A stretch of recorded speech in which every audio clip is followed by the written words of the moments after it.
Welcome to this episode of the Good Leadership Podcast, where we explore the stories, strategies, and insights of thought leaders who inspire us to think differently and lead better.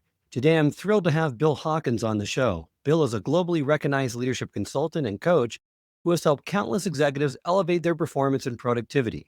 With decades of experience and a reputation for delivering practical, no-nonsense strategies, Bill's insights are truly game-changing. In this episode, we'll help you identify your natural coaching style and explore ways to balance performance and development. Bill shares how leaders can adapt their approach to meet the needs of their teams as well. Plus, we'll tackle the challenges like coaching employees through burnout, avoiding common coaching mistakes, and differentiating between mentoring and coaching. So grab a notebook because this episode is brimming with actionable advice that you can start using today to foster greater engagement, growth, and long-term success. Let's dive in. Welcome to the Good Leadership Podcast, where we explore the stories, strategies, and insights of thought leaders who inspire us to think differently and lead better. Through candid conversations and expert perspectives, we dive into the challenges, breakthroughs, and practical lessons that shape exceptional leadership. Let's jump right in. And you've identified several natural coaching styles, including director, tutor, collaborator, and the casual styles. How can leaders determine which coaching style works best for them and their teams? Usually when I begin working with somebody, one of the first things I'll ask them is, so what style do you really have in terms of coaching and communicating with your team? And the usual answer I get is, gee, I don't know. And what I'll say is, well, I've got a test you can take. But if I just go over it briefly, you're going to have a pretty good idea which is your preferred style. There are basically 4 different styles, and most of us gravitate strongly toward 1 or 2 of them. And the first one we call the director. And when you're in the director mode, you've got a pretty clear idea what it is that you want to do, have done, and how and when it needs to be done. And you're pretty comfortable telling somebody what that is. So what you're doing is you're providing goals for them, you're giving them direction, you're giving them structure. The example I typically use is, think of a director in a play.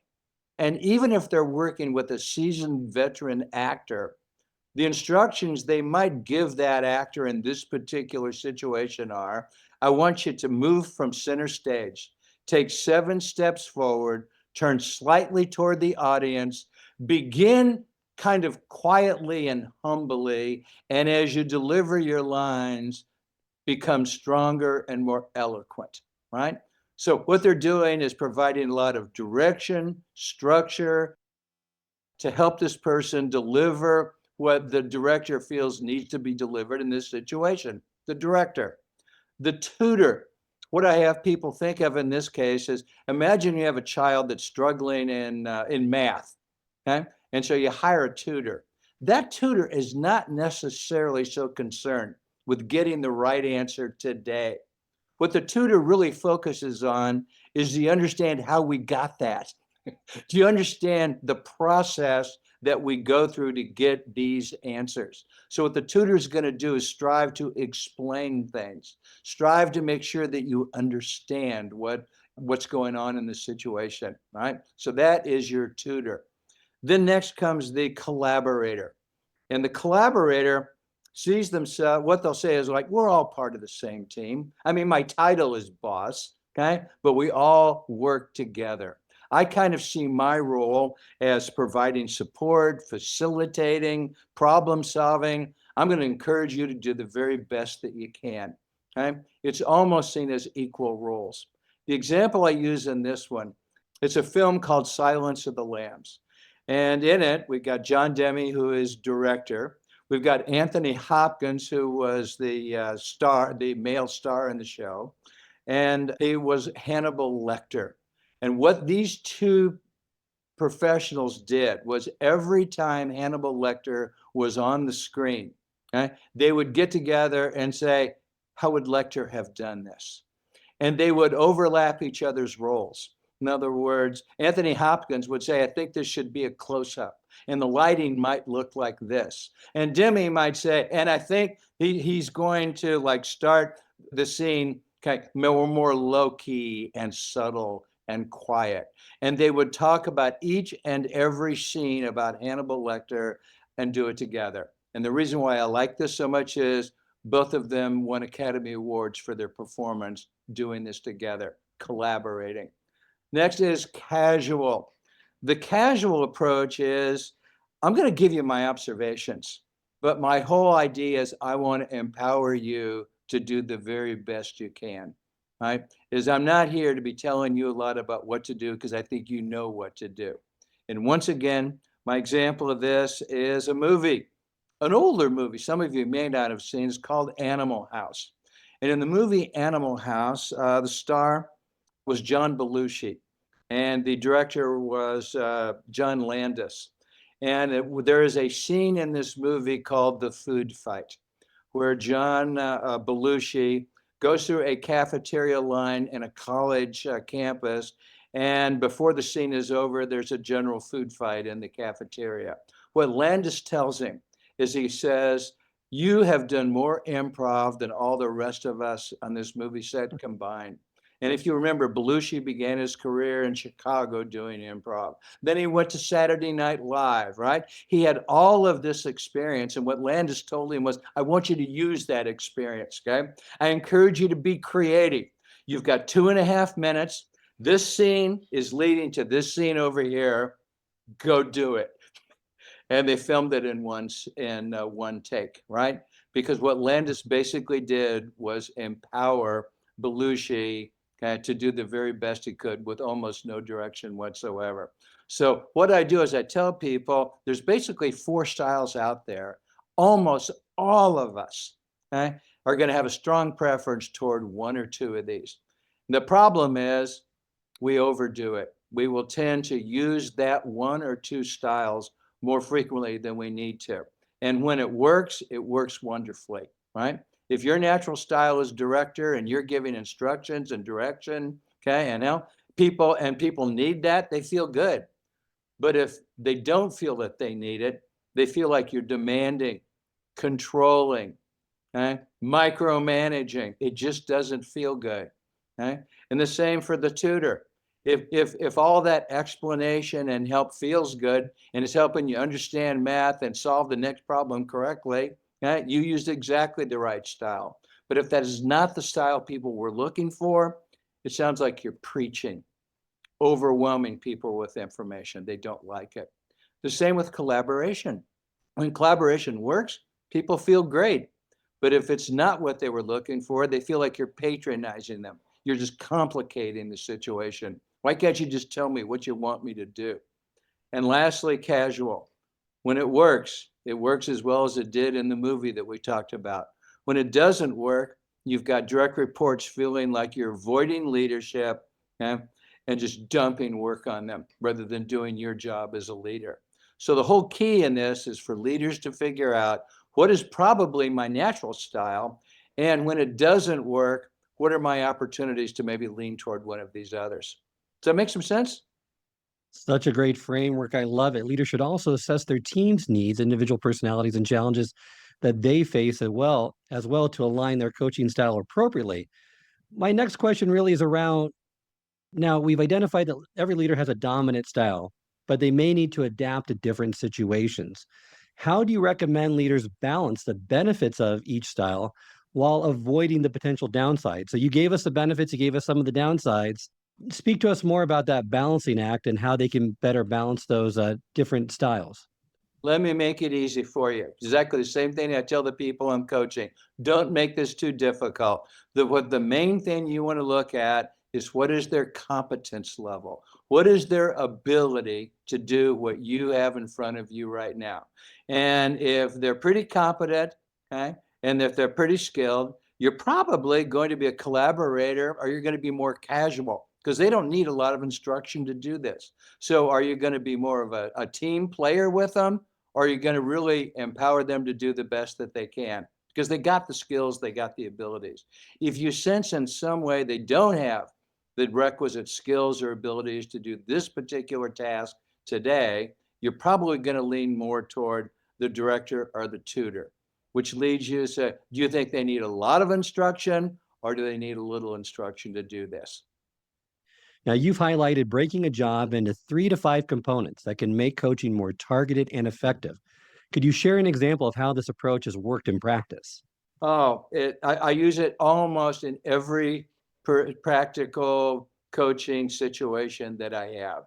And in fact, for one of our books, What Got You Here Won't Get You There, we interviewed over 100 executives and said, what do you think you do well? What do you think you do less well? And by resounding amount, they say, I know I should spend more time with that people. I know I should coach them more, okay, and spend more time doing this, but there just aren't enough hours in the day.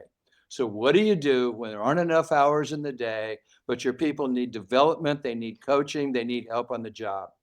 And I said, a great way to start is that every job, whether you're CEO of the organization or your school crossing guard, can be broken down into 3 to 5 components.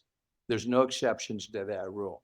So for instance, if you're CEO of an organization, we're not talking big picture here. What might that CEO be responsible for?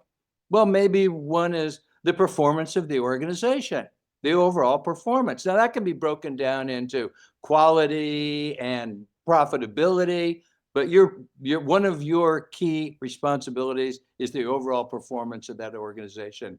Maybe another responsibility is you need to plan for the future. What's the next 2, 3, 4, 5 years look like for that organization? Another responsibility is managing Wall Street. What does the stock market think of your organization? What do customers think? Maybe another responsibility is coaching and developing senior leaders on your team, okay? So that you've got the bench strength for the organization to continue. But every leader can take this approach to looking at what are their key responsibilities. So what I tell leaders to do is, first of all, do this for your job. You'll love it. It'll be fun. But secondly, before you ever begin coaching with your people, ask them to do that for their job. What are the 3 to 5 key responsibilities of their job? Okay. Then what you ask them is, for next year, you know what your key responsibilities are. You know what your obligations are. You know what your targets are for next year. For next year, which of these 3 to 5 key responsibilities do you think will be the most important to you for achieving success? And then once you agree on that, and by the way, that may be a rich conversation right there, okay, is do we all agree on what are your key responsibilities? But once we agree on what those are, then the leader has the opportunity to say, which one of these do you feel really confident and able to tackle? And are there any of these I might be able to help you with? Okay? And that way you are targeting your coaching on those areas that'll make the most difference for the organization and for the person next year. And that's why I love starting coaching with identify the key areas of responsibility that you have. When targeting 1 to 2 high impact areas enables precise coaching and avoids that overwhelm that a lot of employees feel when you just give them that broad, generic feedback. Absolutely. And in fact, it's like giving employees, 12 key responsibilities they're responsible for next year without prioritizing them. So when the employee says, well, which ones of these are most important? And they hear back, they're all important. Okay? And what I tell leaders is what the employee just heard is none of them are important. Well, now, coaching always isn't smooth sailing. So, in your experience, what are some common mistakes leaders make when coaching employees who run into trouble? Charles, I'd say the most common mistake that leaders make when their employees run into trouble is they try and do the job themselves for the employee. And they'll have all kinds of excuses for that. Like, it's just easier if I do it myself. Okay. Or this one's really critical. It's highly visible. It needs to be done right. I'll just do it myself. So first of all, what I'll say is there's times where they're absolutely right. Okay. There are times where maybe you can jump in, do it yourself, and tackle this whole coaching leadership thing at a later time. But that's not your go-to strategy. So the first thing when people have run into trouble is ask yourself, well, have they really run into trouble? What kind of behaviors am I looking for from this person to determine have they really run into trouble, or is it something different? And when people have run into trouble, typically what you're going to see is they'll be frustrated. If people on your team are frustrated on the job, doing something specific, you can almost count on they've kind of run into some trouble. And so what do they need? They need to get re-energized. They've lost their mojo when they've run into trouble. They're frustrated, they're overwhelmed, they may be discouraged, and what they need is to get re-energized. And the way that the leader does that is, first of all, you got to give them perspective. There's a very good chance right now they feel like everything is going wrong. And the truth of the matter is everything's probably not going wrong. So you help them identify and analyze what are the successes and where are the problems that we need to fix. And then you give them information and advice. Okay. Now, if you know what the answers are, if you've done this yourself, don't play games with them. Okay. Say, okay, I understand what your problem is. Here are some things that you might try, and help them put together a game plan for success for the future. That's the best way to help people who have run into trouble. Got one more thought here, though. The time is going to come where your people have run into trouble. And you know what? You don't know the devil what to do either. You don't have an answer for them either. So what do you do when your people have run into trouble and you're not sure what track to take either? I have a wonderful tool I know that we're going to talk about later called Feed Forward. Okay? That's going to be a very valuable tool for handling this as well. Pitfalls as well, Bill, are just focusing on failures. This, if you focus on failure, right, it demoralizes employees. Instead, try to provide that validation and feedback on progress. And then the other common thing, Bill, I see is that a lot of leaders overload them with advice. Bombarding employees with solutions can quickly and easily overwhelm them. Well, you also talk about coaching for engagement, particularly for those facing burnout. What strategies have you found most effective for re-engaging seasoned employees who feel demotivated or overwhelmed? Yeah, this happens a lot, especially in companies that have been around for a while and have employees that have been around for decades. And I'll really start with what's the most likely response when a seasoned employee, okay, who's probably doing a pretty good job at this, walks in and says, I can do it. I can do it in my sleep. I don't want to do it. And you've got a boss there who's got a heaping full plate, right? Who's got an employee sitting in front of them saying, I can do it, but I don't want to do it. Why do I have to do it? Too many times what the boss says is, you know why you have to do it? It's part of your job. Go do it, which to say the least is not effective. It is demoralizing for the person to hear. So what is the most effective style for using this? It's back to our 4 styles of leadership. It's collaborative. This person knows how to do the job. Okay, so they don't have a skill problem, but they're burned out. And keep in mind, too many times what people say is those bad people get burned out on the job. You know what I say to that? Very rarely. You know who gets burned out on the job? Good people. Because you know what the reward in a lot of organizations is for doing a particularly distasteful task well? More of it. You get more of it, and you get to do more and more and more until finally that person says, can't somebody else do this? Can't I get a little bit of help? And the most effective leadership strategy here is to problem solve with that person. Okay. The best example I ever heard of this was I was coaching a woman at Bell South back when that was the telephone company for the 11 southeastern states. And as part of Bell South's values was community involvement, community service. Because of that, they had a very strong commitment to the United Way. And the woman I was coaching had been in charge of the United Way campaign for the state of Georgia for 10 years. And as I talked to her, she said, the first 2 or 3 or 4 years I did this, I found it so rewarding. I felt like I was adding value to the community. I got invited to the governor's mansion for a ball. She goes, I just loved it. But she goes, we do this on top of our regular job at Bell South. And after about 10 years, she just goes into her boss and says, I've done this for 10 years. Let somebody else do it next year. So I talked to the boss, and the boss says, you have no idea how important this is to our company. Part of my performance review is how well did we do on the United Way campaign? And he goes, she does such a marvelous job of it. I have no bench strength. I have nobody that can take over that job. What am I going to do? And what this boss did was, back to our 3 to 5 components. The boss said, let's kind of break this job, okay, of managing all of the donations, okay? What parts of this, are there any parts of this that you don't mind so much or maybe even enjoy? And what she did was kind of break it down and said, well, I don't so much mind this. Of course, I love going to the ball at the governor's mansion, but I hate doing this and this. And what he said is, if I could get not one, but 2 people to help you in the things that you really don't like doing, you get to retain doing the things that you do. And in the process, they learn how to do your job so that next year they can take over your job. Okay? Could you do this year, okay, with excitement? And she goes, absolutely.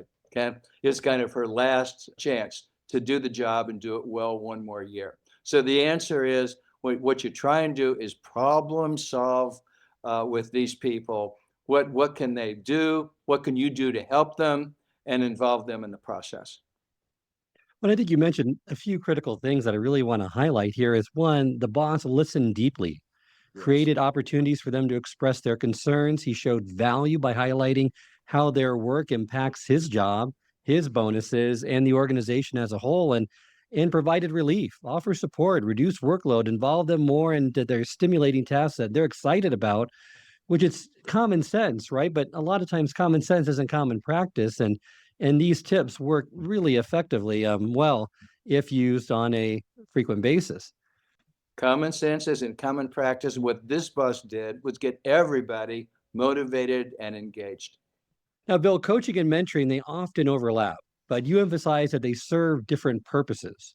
How should leaders differentiate between these two approaches when guiding their teams? Great question, because they're really very different things. Coaching almost invariably involves the boss. The boss is coaching some people or a person on the team, okay, to improve their performance in their current job, right? And so it involves the boss and it involves improving your performance at your current job to do something. Mentors are almost never the boss. A mentor in an organization is typically someone more senior in the organization and somebody who's not in your line of chain of command. So, for instance, if you're in marketing, your mentor should be in finance or should be in operations, but not in marketing. And people say, why not? And I say, because if this person is more senior than you, okay, and you start developing a close personal relationship, okay, it can look inappropriate. It can look political, and that's not what your mission is. So the mentor should be somebody higher in the organization, but not in your chain of command. And what that mentor is concerned about is not your performance on the job today. What that mentor is concerned with developing you for the future. That mentor is going to have conversations with you that sound like, Charles, so much of the work you're doing today is tactical. We need to get you thinking more strategic, working on more strategic issues. Okay, Charles, there's politics in every organization, even ours. Let's talk about that and how you can leverage that to your advantage. Okay? And so they're looking over the horizon to developing you for the future. What I tell people who are really ambitious is you should have not one, but 2 mentors. The first mentor is what I described, somebody in the organization. And some people work in an organization that has a sophisticated process to identify mentors and mentees. If you work in an organization that doesn't, I always suggest people you recruit your own mentor. Let me tell you how not to recruit your mentor. And that's going to someone and saying, would you be my mentor? Right? And that senior person in the organization is likely very busy and also is going to be sitting there thinking, I'm not even sure how to mentor. I don't have the time. I don't know how I would do this. And they'll probably make some excuse not to work with you. Let me give you a tip.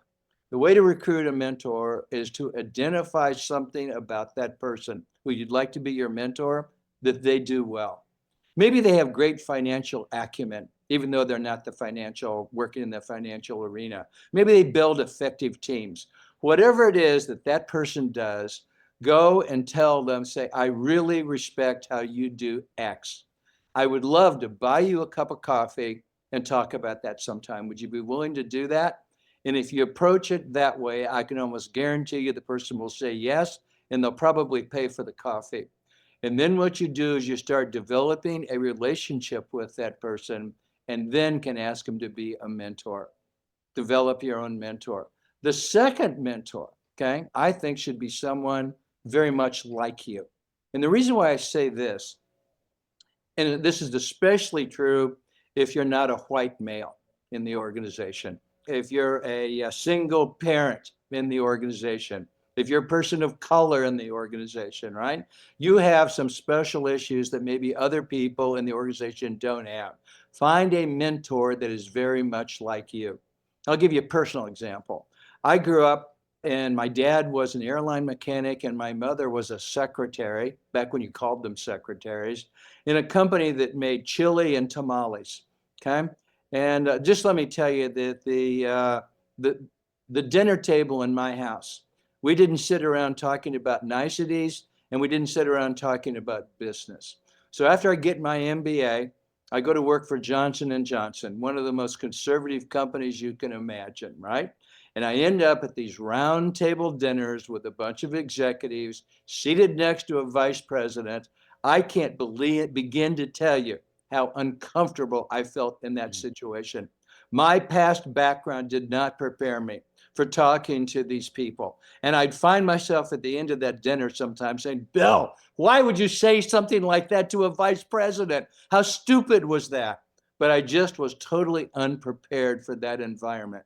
How valuable would it have been for me to have had a second mentor, say somebody who would come to me and say, Bill, you want to know something? My dad worked in the coal mine and my mother never finished high school. I'm now vice president of a bank. Get over here, boy, let's talk. That would have been very valuable to me to talk to somebody who had had my life experiences, okay, and could mentor me through that situation. So coaching and mentoring, coaching is meant for improving your performance on the job, typically by a boss. Mentors, two are better than one, and they're preparing you for the future. Is there any advice around if it's valuable to have them in different industries? I mean, they need to have a certain level of experience, right? So they're farther along the path than you are, but maybe not necessarily being in the same company or in the same industry. They can is necessary because they can still offer you some valuable advice. And most importantly, you want to make sure that they can spend the time to nurture that, right? Because, like you say, a lot of senior leaders are just too busy and they might be a good mentor, but if they don't have the time to devote to it, it's not going to be a very fulfilling experience for you. Absolutely. Somebody who is in a different company, a different industry can be just as valuable to you as somebody inside your organization. In fact, usually what the key element is to a mentor is chemistry. It's that chemistry between the mentor and the mentee, that the mentor wants to help this person and the mentee trusts the mentor to give them good advice. I hope this episode has provided you with valuable insights. If it has, I ask you to share it with someone who would also benefit from it. If you've been enjoying and gaining knowledge from this podcast, then subscribe to our YouTube channel where you can find all the previous episodes of the podcast and additional learning resources. You can also subscribe to the podcast on Apple or Spotify and leave up to a 5-star review.